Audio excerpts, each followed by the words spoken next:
وسلم على رسوله الكريم أما بعد فأعوذ بالله من الشيطان الرجيم بسم الله الرحمن الرحيم قال الله تبارك وتعالى في كلامه المجيد والفرقان الحميد يا أيها الذين آمنوا لا تقولوا راعنا وقولوا انظرنا واسمعوا وللكافرين عذاب أليم صدق الله العلي العظيم وصدق رسوله النبي الكريم اللهم صل على سيدنا ومولانا محمد وعلى آل سيدنا ومولانا محمد وبارك وسلم وصل عليه صلاة وسلام عليك يا سيدي يا رسول الله وعلى آلك وأصحابك يا سيدي يا حبيب الله. حمد و صلاۃ کے بعد آج جو آیت تلاوت کی گئی ہے سورہ بقرہ کی آیت نمبر 104، اور آج کی اس آیت میں اللہ تبارک و تعالی نے یہودیوں کی ایک بے ادبی اور گستاخی کو بیان فرمایا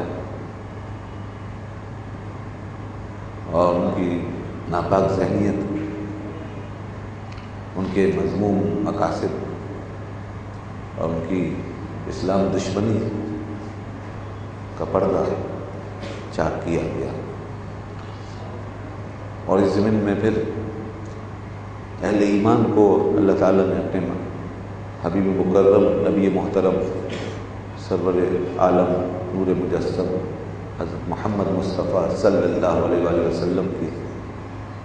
بارگاہ کے آداب، آپ کی مجلس میں آپ کی محفل مبارک بیٹھنے کے آداب اور مخاطب کرنے کا قاعدہ وہ اپنی طرف سے ارشاد فرما دیا، اور جو طریقہ کار تھا اس کو بدل دیا. چنانچہ اس آیت میں اس حوالے سے بہت اہم مضمون کی طرف اشارہ کیا گیا ہے. اللہ تعالیٰ ارشاد فرما رہا ہے یا ایھا الذین آمنوا لا تقولوا راعنا، اے ایمان والو راعنا مت کہو. راعنا یہ ایک لفظ استعمال کرتے تھے مسلمان حضور اکرم صلی اللہ علیہ وسلم کی خدمت میں اس وقت کہ جب کوئی بات ان کے کانوں تک نہیں پہنچ پاتی تھی اور وہ نہیں صحیح سے سن پاتے تھے، عدم توجہ ہو جاتی یا کوئی بھی بات مانے ہو جاتی، تو دوبارہ اس بات کو اپنی سماعتوں سے گزارنے کے لیے حضور کی خدمت میں یوں مخاطب ہوتے کہ راعنا، اللہ کے رسول ہماری رعایت فرمائیے، ہمارے معاملے کو دوبارہ ملاحظہ فرمائیے، اور جو بات ابھی ارشاد فرمائی اسے دوبارہ ارشاد فرما دیجیے. تو یہ وہ دوبارہ کسی بات کو سننے کے لیے جو بات مس ہو گئی، جو نکل گئی ان کی سماعت سے، سماعت کے احاطے میں اور اس کی گرفت میں نہیں آ سکی، تو یہ انداز تھا راعنا. جیسے ہم آج کل اپنے محافل میں کچھ بھی اس طرح کے الفاظ کہتے ہیں کہ بھائی دوبارہ فرما دیجیے، ارشاد فرمائیے، مکرر وغیرہ. تو یہ ہر دور میں محافل کے بیٹھنے کے اور مخاطب ہونے کے آداب ہوتے ہیں. تو صحابہ کرام عربی کا یہ لفظ راعنا کہا کرتے تھے، راعنا ہماری رعایت فرمائی، اور یقیناً اس میں کوئی ایسی گستاخی کی بات نہیں. یہ بات، یہ لفظ، یہ کلمہ اپنے معنی پہ بالکل صریح،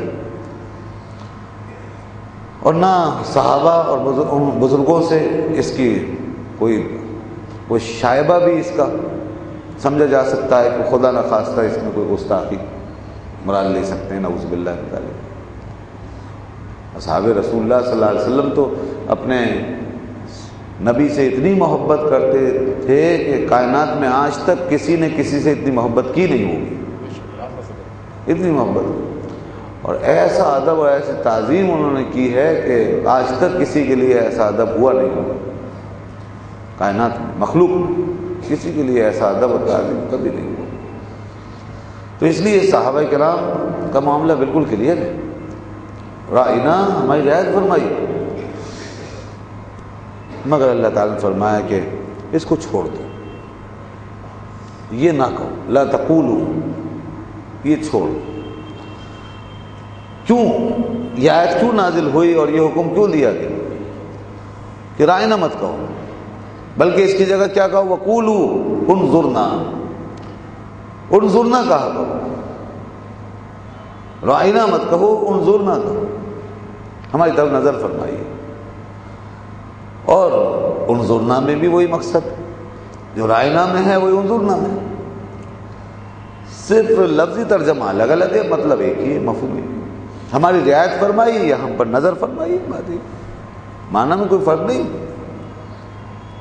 ہماری رعایت فرمائی اور ہم پہ نظر فرمائی، مفہوم معنی کوئی فرق نہیں پڑا، مفہوم کے لحاظ سے بات ایک ہی ہے، مقصد بھی ایک ہی ہے،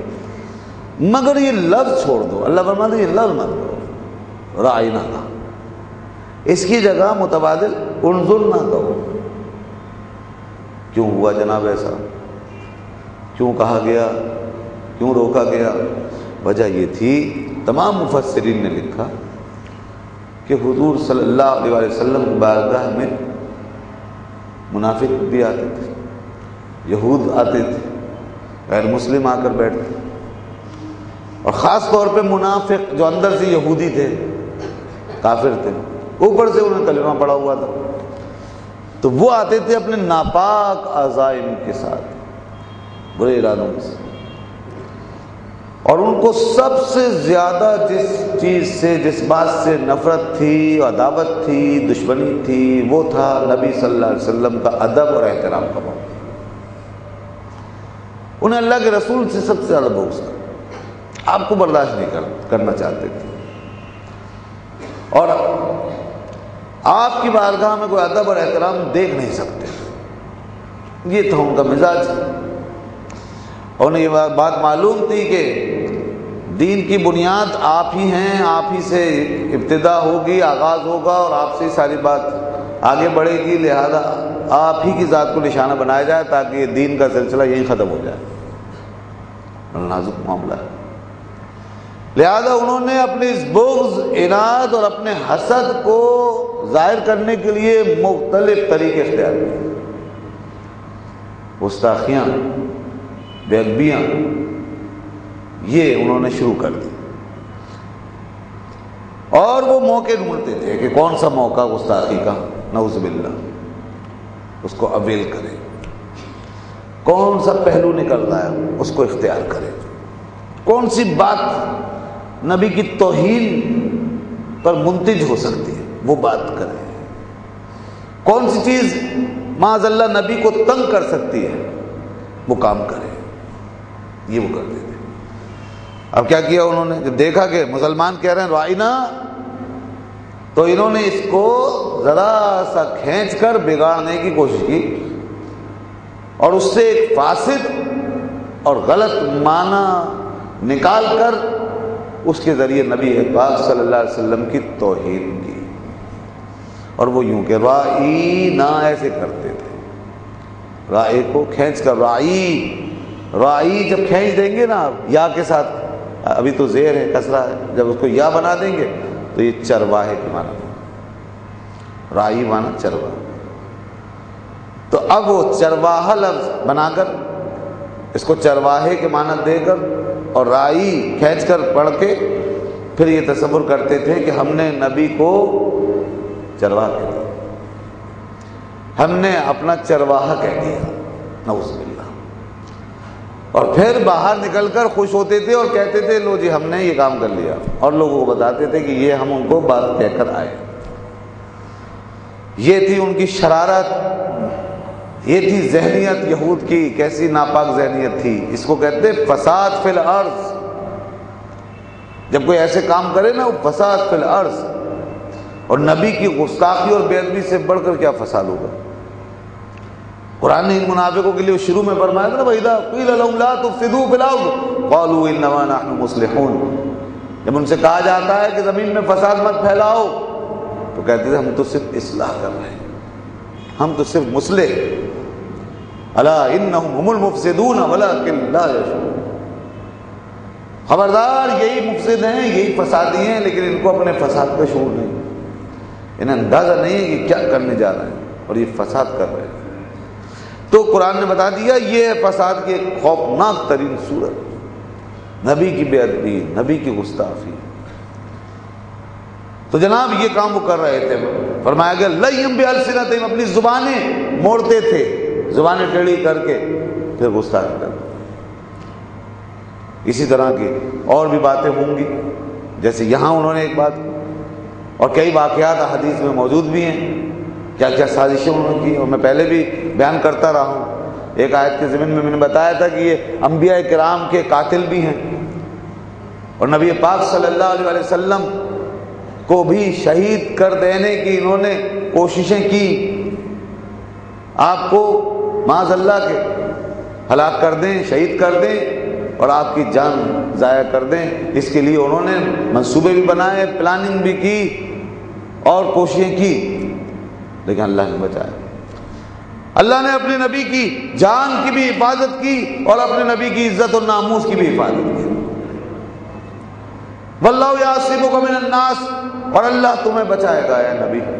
لوگوں سے، ان کے شر سے، ان کی شرارتوں سے بچائے گا۔ واللہ متم نورہ ولو کرہ الکافرون، اللہ اپنے نور کو مکمل کر کے رہے گا چاہے کافروں کو برا لگتا رہے۔ اللہ نے یہ ارادہ فرما لیا تھا، اس کا اظہار کر دیا، چنانچہ ان کی ساری سازشیں ناکام ہوئی۔ وہ جتنی گرد اڑانا چاہتے تھے وہ ساری گرد ان کے اپنے منہ پہ جم گئی، وہ جتنے تانے دیتے تھے اس کے نتیجے میں خود مطعون ہوئے، جتنے عیب لگاتے تھے اس کے نتیجے میں خود مایوب ہوئے۔ دراصل وہ اپنا ہی حال خراب کر رہے تھے، اپنے ہی چہرے کو بگاڑ رہے۔ اللہ کے نبی کی عظمت و شان میں کہاں کمی آ سکتی ہے؟ اللہ حضرت نے فرمایا نا کہ عقل ہوتی تو نہ خدا سے یوں لڑائی لیتے، عقل ہوتی تو نہ خدا سے یوں لڑائی لیتے، یہ گھٹائیں اسے منظور بڑھانا تیرا۔ جس کی عظمت اور شان کو اللہ تعالیٰ بڑھانا چاہتا ہے، جس کی عزت و مقام کو بڑھانا چاہتا ہے، جس کے ذکر کو، جس کی فکر کو، جس کے نظام کو اللہ تعالیٰ فروغ دینا چاہتا ہے، اس کو کون روک سکتا ہے؟ اس کو کون گھٹا سکتا ہے؟ تو اس لیے جناب یہاں پر معاملہ ہے نبی صلی اللہ علیہ وسلم کا، اور قرآن نے بتا دیا ہے دوستو، اتنا نازک معاملہ ہے یہ، اتنا نازک اور اتنا حساس کہ اللہ تعالیٰ نے حضور اکرم صلی اللہ علیہ وسلم کی بارگاہ کے آداب اور اس کے قرینے اور سلیقے آسمانوں سے نازل فرمائے ہیں۔ یہ بات یاد رکھیے گا کہ قرآن صرف نماز روزے کی تعلیم دینے نہیں آیا، قرآن مجید صرف حلال حرام کی تفصیل دینے نہیں آیا، قرآن حکیم صرف اسلامی نظام کو بیان کرنے اور ہمیں دینے کے لیے نہیں آیا، صرف اس لیے نہیں آیا، بلکہ ان ساری باتوں کے ساتھ ساتھ، اخلاقیات کے ساتھ ساتھ، عبادات کے ساتھ ساتھ، اسلام کے نظام کے ساتھ ساتھ، عادات کے ساتھ ساتھ اور ساری تعلیمات کے ساتھ ساتھ قرآن مجید ایک اور بھی بات ہمیں بتانے آیا ہے اور سمجھانے آیا ہے، اور وہ یہ کہ میرے نبی کی بارگاہ کے احترامات بھی سیکھ لو۔ جہاں عبادات کا درس لے رہے ہو وہاں نبی کی بارگاہ کے احترامات کا بھی درس لو، اور نبی کی عظمت اور شان و شوکت کو بھی سمجھو۔ یہ بھی قرآن مجید نے بیان کیا۔ تو اس لیے دوستو یاد رکھنا کہ کوئی شخص ساری زندگی نماز پڑھے، روزہ رکھے اور دین کی تبلیغ کرے اور سارے دین پر عمل کر لے، ساری اخلاقیات کو اپنا لے، بالفرض اگر کوئی ایسا نیک اور ایسا ایماندار آدمی پیدا ہو بھی جائے، آج کل کے دور میں تو بہت مشکل کام ہے، لیکن اگر کوئی ایسا ہو تو بھی یاد رکھیے گا کہ اگر نبی محترم صلی اللہ علیہ وسلم کی بارگاہ میں ادنا گستاخی، بدگمانی، ادنا گستاخی یا ادنا بدگمانی بھی ہو گئی تو سارا عبادتوں کا سلسلہ، ساری شریعت، ساری طریقت، سارا نظام، ساری تبلیغ سب برباد ہو جائے گا، کچھ بھی نہیں بچے گا۔ وہ کسی نے کہا ادب گاہیست زیر آسماں از عرش نازک تر، نفس گم کردہ می آئے جنید و بایزید ایجا، کہ یہ وہ بارگاہ ہے جو ادب گاہ ہے، ادب گاہ، اور ایسی ادب گاہ ہے کہ عرش الہی سے زیادہ نازک ہے، از عرش نازک تر، نفس گم کردہ می آئے جنید و بایزید ایجا، کہ جنید و بایزید جیسے عالی مرتبہ صوفیہ کامل ترین لوگ وہ بھی اس بارگاہ میں حاضر ہوتے ہیں تو ان کی بھی سانسیں گم ہوتی ہیں۔ ادب اور احترام کا یہ عالم ہوتا ہے کہ وہ سانس بھی آہستہ لے رہے ہوتے ہیں کہ کہیں بے ادبی نہ ہو جائے۔ تو یہ اس بارگاہ کا ادب ہے، یہ اس بارگاہ کا ادب ہے، قرآن نے بیان فرما دیا ہے، سورہ حجرات میں تفصیل بیان کی ہے، لوگوں کو کیسی کیسی باریک باتوں میں بتایا ہے کہ دیکھو یہ معاملات، اگر اس میں ذرا سی بھی تم سے لغزش ہوئی تو تمہارا ایمان تباہ و برباد ہو جائے گا، اعمال کا خرمن جل کر راکھ ہو جائے گا۔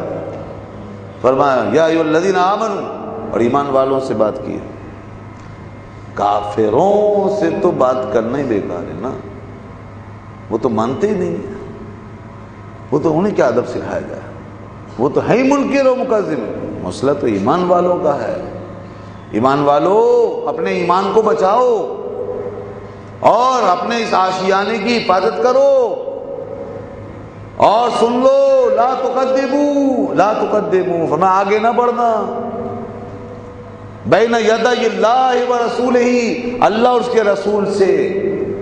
آگے نہ بڑھنا، پیچھے رہو، ہر بات میں پیچھے چلو، زیادہ زور مارنے کی ضرورت نہیں، زیادہ جذباتی ہونے کی ضرورت نہیں، جوش میں آنے کی ضرورت نہیں، جیسے نبی نے فرما دیا بتا دیا بس پیچھے چلتے رہو، نبی کی جو ریڈ لائن ہے اس کو کراس مت کرنا۔ بعض لوگوں نے رمضان شروع نہیں ہوا اور پہلے سے روزے رکھ لیے، سوچا کہ چلو عبادت ہی تو ہے کل، نہیں اے لوگوں ابھی تو اللہ کے رسول نے روزہ نہیں رکھا، تم نے کیوں رکھ لیا؟ بعض لوگوں نے قربانی کرنے میں جلدی کی کہ چلے ہم پہلے سے ہی کر لیں، ابھی اللہ کے رسول نے نماز بھی ادا نہیں فرمائی تھی عید کی اور قربانی بھی نہیں ہوئی تھی ظاہر ہے، اور لوگوں نے پہلے سے چھری پھیر دی۔ فرمایا ایمان والو یہ تم نے قربانی کیسے کر لی؟ ابھی تو نبی نے قربانی نہیں کی ہے، عبادت کا معاملہ خدا کی عبادت کا معاملہ تھا، لیکن نہیں، منع کر دیں۔ یہ آپ 4 رکعت ہی کیوں پڑھتے ہیں بھائی؟ 3 ہے تو 3 کیوں پڑھتے ہیں؟ 4 ہیں تو 4 کیوں پڑھتے ہیں؟ 2 ہیں تو 2 کیوں پڑھتے ہیں؟ آپ کا دل نہیں کرتا کہ 4 جو ہے 5 پڑھ لوں، کسی دن 6 پڑھ لوں، 7 پڑھ لوں؟ کرتا ہوگا، جس کو نمازوں کا مزہ آ گیا اس کا دل کرتا ہوگا۔ اللہ والے لوگ، نیک لوگ، عبادت کا ذوق شوق رکھنے والے، جی آج 5 پڑھیں گے، 6 پڑھیں گے، 3 ہے تو 4 کر لیتے ہیں، چلو جی آج پورا، تاکہ جوڑی پوری ہو جائے، 2 رکعت، ساری رکعت 2 کر کے ہوتی ہیں، 4 ہوتی ہیں جفت میں، یہ تاک مغرب کی نماز 4 کر لیں تاکہ ایک جیسی ہو جائے، عبادت میں حسن آ جائے گا۔ تو پیدا کر سکتے ہیں آپ یہ حسن، آپ دے سکتے ہیں اپنے جذبات کو فروغ، یہاں پر کر سکتے ہیں اپنے جذبات کی بات، نہیں قطن نہیں، جتنا ہے اتنا ہی رکھنا ہے اس کو۔ جب نبی نے 3 پڑھی ہیں تو 3 ہی پڑھو گے، 4 ہیں تو 4 ہی پڑھو گے، 2 ہیں تو 2 ہی پڑھو گے۔ خبردار جو تم نے نبی کی قائم کردہ حدود کو توڑا، آگے نہیں بڑھ سکتے۔ ہاں اگر بہت مزہ آ رہا ہے، جوش آ رہا ہے، دل چاہ رہا ہے، تو نبی کی جو حد ہے اور نبی کی لائن اور لینتھ ہے اس کو فالو کرنے کے بعد پھر تم جہاں نبی نے ایک بڑا دائرہ بنا کے دیا ہے کہ اس میں تم جاؤ، کہاں تک جاتے ہو اس میں چلو، نفل پڑھو، نیت باندھو نفل کی، کھڑے ہو جاؤ ساری رات، 2 کیا 100 پڑھو، اس میں نبی نے تمہیں بہت بڑا دائرہ بنا کے دے دیا ہے، جتنا چاہو دوڑتے چلے جاؤ۔ لیکن وہاں جہاں روک دیا ہے وہاں رکنا پڑے گا، ہم یہی تو لوگوں سے کہتے ہیں بھائی ہم اس دائرے میں دوڑتے ہیں جس میں نبی نے دوڑایا ہے، ہم دائرے میں دوڑتے ہیں اور وہ خامخواہ ہمارے پیچھے پڑ جاتے ہیں، صاحب دیکھیے نبی نے نہیں کیا، نبی نے، تو بھائی نبی نے وہاں روکا نہیں ہے، جہاں روکا ہے نا وہاں نہ رکنا، یہ ہے آگے بڑھنا، جہاں روکا ہے بھائی 3 پہ روک دیا اس لیے اب آگے بڑھیں گے تو یہ لا تقدموا کے خلاف، 4 پہ روک دیا اب آگے بڑھیں گے تو لا تقدموا، لیکن درود و سلام پہ کہیں روکا نہیں اس لیے ہم ہر وقت پڑھتے رہتے ہیں، روکا نہیں ہے نا، کہیں روک دیتے تو رک جاتے، تمہیں روک دیا ہوگا ہمیں تو نہیں روکا، اور تمہیں روکا ہے تو لاؤ دلیل کہاں روکا ہے، تو جہاں روکا ہے وہاں رک جانا ہے، نفل ہے مستحب ہے اس میں نہیں روکا اس لیے وہ ہو رہا ہے، تو یہ معاملہ لوگ اس بات کو نہیں سمجھتے، تو جناب لا تقدموا یہ بتایا ادب کہ آگے نہ بڑھو، بین یدی اللہ و رسولہ، اللہ سے آگے کون بڑھ رہا ہے بتائیے، اللہ کا کوئی عمل ایسا تھا جس میں آگے بڑھ رہے ہیں ہم، اللہ سے آگے بڑھنے کا تصور بھی نہیں کیا جا سکتا، لیکن دیکھیں نبی کی تعظیم، نبی کا ادب، اللہ نے اپنا ذکر ساتھ کر دیا اور بتا دیا کہ جو میرے نبی سے آگے بڑھتا ہے گویا وہ مجھ سے ہی آگے بڑھتا ہے، اور جو نبی کی توہین کرتا ہے وہ میری ہی توہین کرتا ہے، جو نبی کی ریڈ لائن کو کراس کرتا ہے وہ میری ریڈ لائن کو کراس کرتا ہے، جو نبی کی حد توڑتا ہے وہ میری حد توڑتا ہے، نبی کا معاملہ میرا معاملہ ہے، یہ بتا دیا اسے، بین یدی اللہ و رسولہ واتقوا اللہ، اللہ سے ڈرو، یہ بہت نازک معاملہ ہے، ادب کا حیث، اللہ سے ڈرو، واتقوا اللہ واللہ سمیع علیم، اللہ بہت سننے والا اور سب کچھ جاننے والا، دیکھ رہا ہے سن رہا ہے اور جانتا ہے وہ، پھر فرمایا یا ایھا الذین آمنوا لا ترفعوا اصواتکم فوق صوت النبی، اب یہاں بھی کچھ لوگوں سے لغزش ہو گئی، بھول ہو گئی، عرب والے بہت زور زور سے بات کرنے کے عادی تھے، اور جس کی عادت ہو نا وہ کہیں نہ کہیں سلپ ہو ہی جاتا، برسا برس کی عادت ہے، ہر ایک سے ایسی بات کرتے تھے، ماں باپ سے، بھائی بہنوں سے، عزیزوں سے، دوستوں سے، گھر میں باہر زور زور سے، آپ بھی دیکھتے ہوں گے اپنے اندر بھی بعض لوگ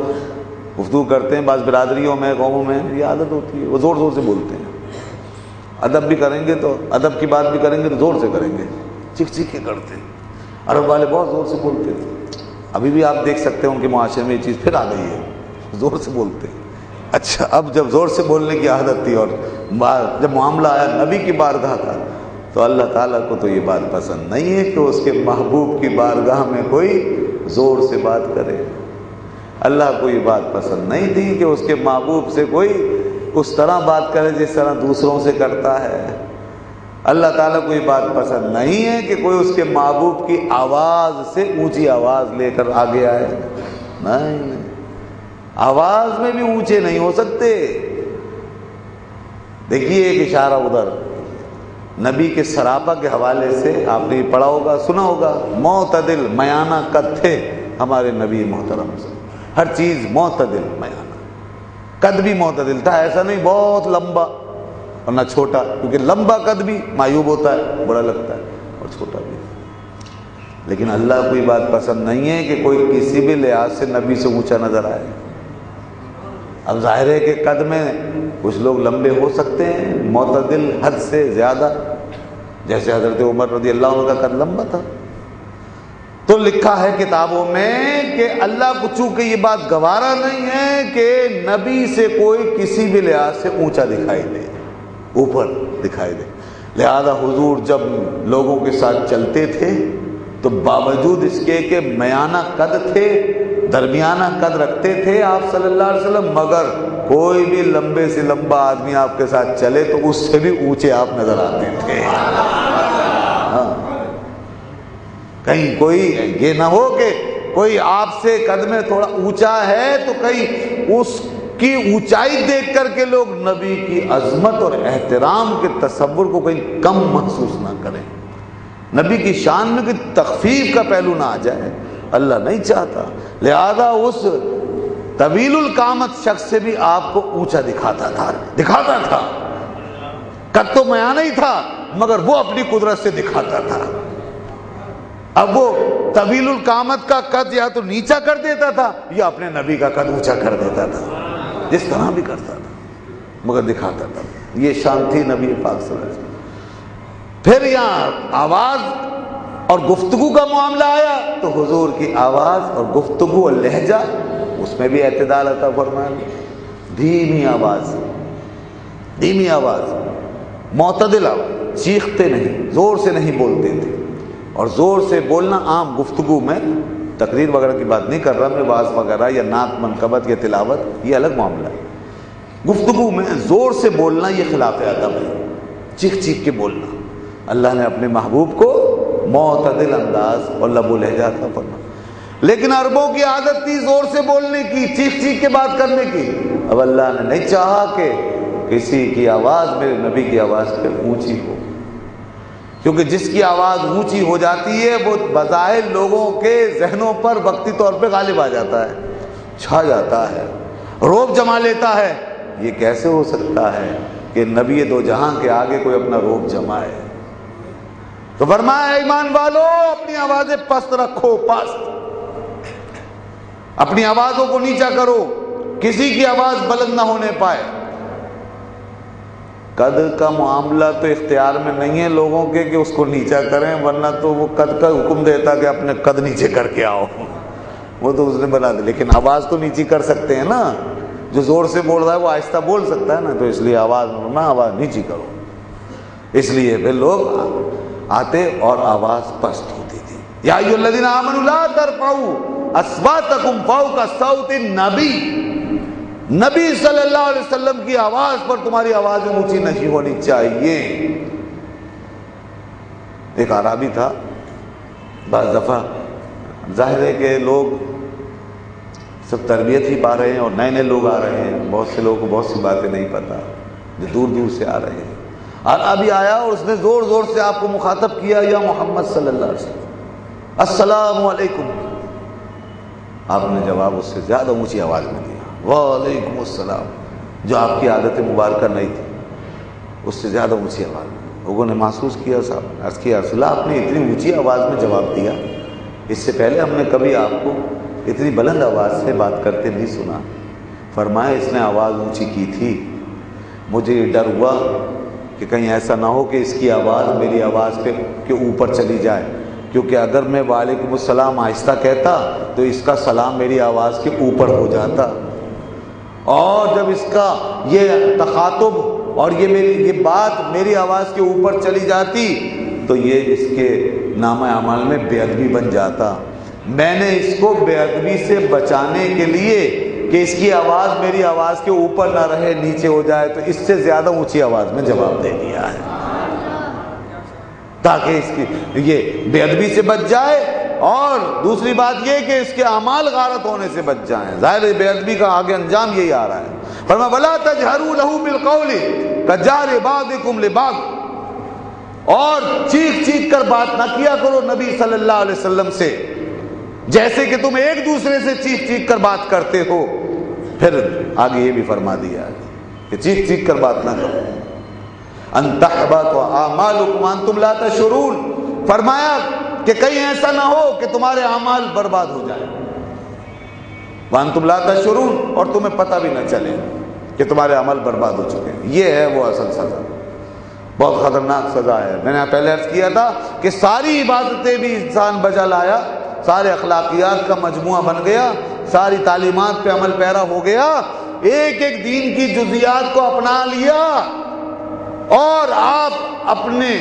ولایت کے بھی چلیے اعلیٰ ترین منصب پہ پہنچ گئے، بزرگی کی انتہاؤں پہ پہنچ گئے، اور اس کے بعد کہیں جا کر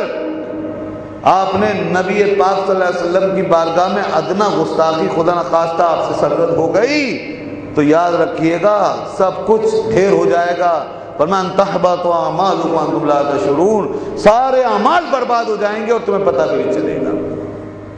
نہ ولایت رہے گی، نہ غوثیت، نہ قطبیت، نہ ایمان، نہ عرفان، سب کچھ برباد ہو سکتا ہے. یہ سارے رتبے، مرتبے، عہدے، منصب نبی کی عزت، احترام اور نبی کی محبت پر قائم ہیں. یہ ہے وہ معاملہ. قرآن نے یہ بات واضح کر دی. اور لا تشعرون کہہ کر اللہ نے اپنے غیظ و غضب کا اظہار فرمایا کہ وہ اس معاملے کو اس نے اتنا سیریس بنا دیا ہے کہ کوئی نبی کی گستاخی کرے تو پھر وہ یہ نہیں چاہتا کہ اسے پھر اس کی بارگاہ میں جو ہے اجابت اور قبولیت حاصل ہو. جو گستاخی کرے اللہ نہیں چاہتا کہ اس کے لیے اجابت کا اور قبولیت کا کوئی دروازہ کھلے. کیسے پتہ چلا؟ یہ فرمایا تمہیں پتہ نہیں چلے گا کہ تمہارے اعمال برباد ہو گئے، اس لیے کہ اگر پتہ چل جائے گا تو تم توبہ کر لو گے، معافی مانگ لو گے، اور اللہ نہیں چاہتا کہ ایسے گستاخوں بے ادبوں کی توبہ اور معافی کا اعلان فرمائے، ان کی توبہ کو قبول فرمائے. اس نے ایسی سزا رکھی ہے اس کی کہ پتہ ہی نہ چلے، تاکہ نہ پتہ چلے، نہ توبہ کریں اور نہ اس کے فضل و کرم کے مستحق بنیں. بے ادب سے اتنی نفرت ہے، اللہ بے ادب سے نفرت ہے. ایمان والا بے ادبی کرنے لگ جائے تو اللہ کے یہاں مردود ہو جاتا ہے اور ایمان سے خارج ہو جاتا ہے. اور کوئی حالت کفر میں اگر ادب کرنا شروع کر دے اور بادب ہو جائے تو اللہ اسے ایمان کی توفیق دے دیتا ہے، اسے قریب کر لیتا ہے، ایمان دے کر اسے قریب کر لیتا ہے. لیکن ایمان والا اگر بے ادبی کرے تو ایمان چھین کر اسے دور کر دیتا ہے. یہ ہے معاملہ. فرمایا کہ موسیٰ علیہ السلام کے سامنے جو جادوگر آئے، تمہیں معلوم ہے کہ انہوں نے ایمان قبول کیا، کس وجہ سے ایمان کی دولت انہیں نصیب ہوئی؟ وہ تو آئے تھے مقابلہ کرنے، جادو دکھانے کے لیے، فرعون کی طرف سے آئے تھے، اس کے نمائندے بن کر آئے تھے، اس کی اجرت پر آئے تھے. لیکن ہوا یہ کہ ان ساری باتوں سے قطع نظر جب مقابلہ شروع ہوا تو انہوں نے حضرت کلیم کا ایک ادب کیا، اللہ کے نبی کا ایک ادب. اے موسیٰ، آپ اپنا مظاہرہ پہلے کریں گے، آپ اپنا کمال پہلے دکھائیں گے، یا ہم اپنا جادو پہلے پیش کریں؟ یہ اجازت کہ آپ کرتے ہیں یا پہلے ہم آغاز کریں؟ ادب کیا. تو جب انہوں نے ادب کیا تو حدیث ہے، یہ تفسیر مظہری وغیرہ کتابوں میں علامہ پانی پتی رحمۃ اللہ علیہ نے لکھا کہ سرکار دو عالم صلی اللہ علیہ وسلم فرمایا اللہ کو ان کا یہ ادب پسند آ گیا، اور اس ادب کے صلے میں ان کے دل کی آنکھ کھل گئی اور وہ مسلمان ہو گئے، سارے مومن ہو گئے سارے. فرعون نے کہا میں تمہیں لٹکا دوں گا، مار دوں گا کھجور کے درخت سے اور سولی چڑھا دوں گا. ان کا پرواہ نہیں، جو ہمارے رب نے ہمارے لکھا ہے ہم اس کے لیے تیار ہیں. ہاں جی، یہاں تک ایمان دیکھیے، ادب نے انہیں ایمان کے کس درجے میں پہنچا دیا. تو یہ ادب بہت اہم چیز ہے. کوثر چکد از لبم بئی تشن لبی خاور دمد از شبم بئی تیر شبی. اے دوست ادب کہ در حریم دل ماں شہنشاہ انبیاء پیغمبر عربی. جب میں ان کا نام لیتا ہوں تو میری پیاسے ہونٹوں سے کوثر کے جام چھلکنا شروع ہو جاتے ہیں. جب میں ان کی بات کرتا ہوں تو میری تاریک راتوں میں چاند نکل آنا شروع ہو جاتے ہیں. اور ادب اے دوست ادب کہ میرے دل میں اس ہستی کا تصور اور خیال ہے کہ جو شہنشاہ انبیاء ہے اور پیغمبر عربی ہے، تو اس کا خیال، یہ ادب ہے، سراپا ادب. یہ ہمیں قرآن نے بتا دیا کہ ان تحبط اعمالکم وانتم لا تشعرون، کہیں ایسا نہ ہو تمہارے اعمال برباد ہو جائیں اور تمہیں شعور بھی نہ ہو. پھر فرمایا ان الذین یغضون اصواتهم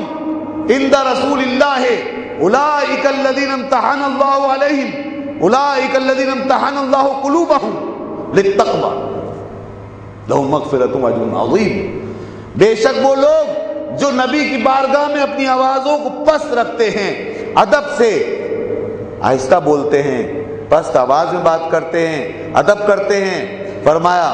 کہ ان لوگوں کا مقام کیا ہے؟ اولئک الذین امتحن اللہ قلوبهم للتقوی، اللہ نے ان کے دلوں کو تقوی اور پرہیزگاری کے لیے چن لیا. دیکھا جناب،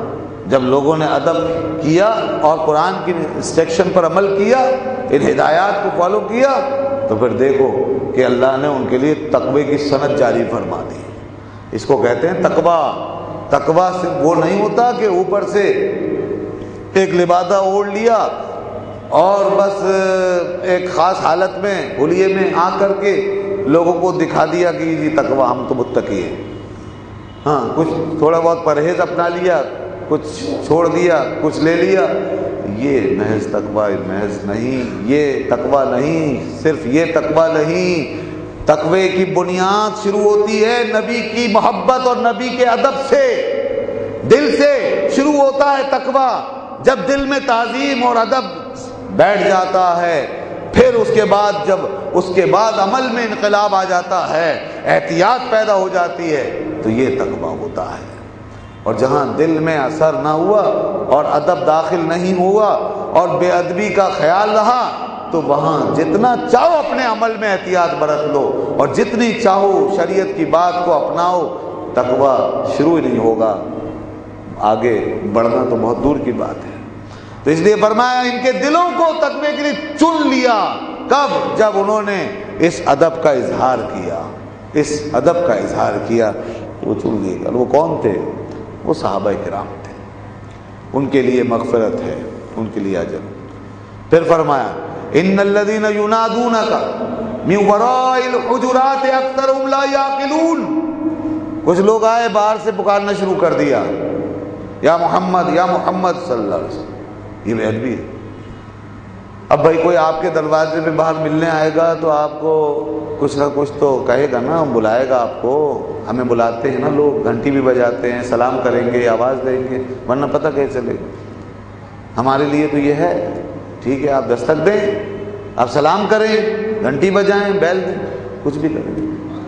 لیکن نبی کی بارگاہ میں اگر آئے ہو تو اللہ فرماتا ہے ان الذین ینادونک من وراء الحجرات اکثرهم لا یعقلون. میرے نبی کے ساتھ اگر کسی نے ایسا کیا کہ باہر آنے کے بعد اس نے اگر نبی کو پکارا, بلایا, آواز دی, فرمایا وہ لا یعقلون, یہ ہمارے یہاں بے وقوف ہیں, نا سمجھ قرار دیے جاتے ہیں اور وہ بے عقل لوگ ہیں. اللہ نے ان افلاطونوں کی عقل چھین لی, ان کی عقلیں سلب ہو چکی, چاہے وہ کتنے بڑے ہوں اسکالر, کتنے پڑھے لکھے, کتنے جناب اپ ٹو ڈیٹ. فرما دیا اگر نبی کی بارگاہ میں بے ادبی ہے تو یہ لا یعقلون, وہ عقل سے پیدل ہے. پھر کیا کریں صاحب؟ اگر نبی کی خدمت میں کوئی آئے, قریب سے آئے یا دور سے آئے, تو پھر کیا کرے؟ قرآن بتاتا ہے ضرورت نہیں آواز دینے کی, خبردار نبی کو ڈسٹرب نہیں کر سکتے,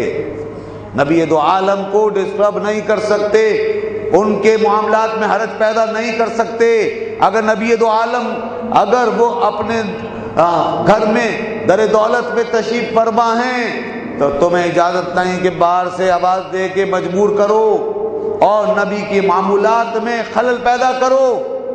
اللہ نے اپنے نبی کو اس معمولی خلل اور حرج سے بچایا اور دنیا کو ادب سکھایا. فرمایا وَلَوْ أَنَّهُمْ صَبَرُوا حَتَّى تَخْرُجَ إِلَيْهِمْ لَكَانَ خَيْرًا لَهُمْ. اگر وہ آئیں تو انہیں صبر کرنا پڑے گا. صبر کریں, صبر کریں, روکیں اپنے آپ کو. صبر کہاں ہوتا ہے؟ صبر وہاں ہوتا ہے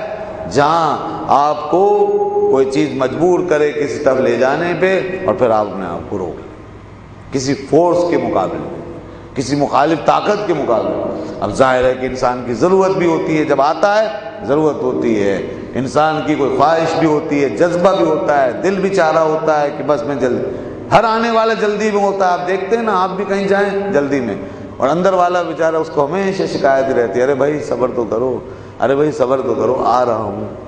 وہ جب تک 10-20 دفعہ گھنٹیاں آپ کی نہیں بجا دیتا اسے بھی چین نہیں پڑتا, اور ذرا لیٹ ہوئے تو ناراض بھی ہوتا ہے. اور اگر نکلے نہیں آپ باہر تو پھر تو قیامت ہی آ گئی. وہ قسم کھا کے جاتا ہے دوبارہ نہیں آؤں گا, اور اندر سے منع کر دیا تو پھر تو جھگڑا پکا, لڑائی پکی. تو یہ ہمارے معاملات, آنے والے کی کیفیت یہی ہے. وہ آتا ہے بالکل ہوا کے گھوڑے پر سوار, اس کے جذبات, احساسات, ضروریات, ساری چیزیں اس وقت ایکٹیویٹ ہو چکی ہوتی ہیں.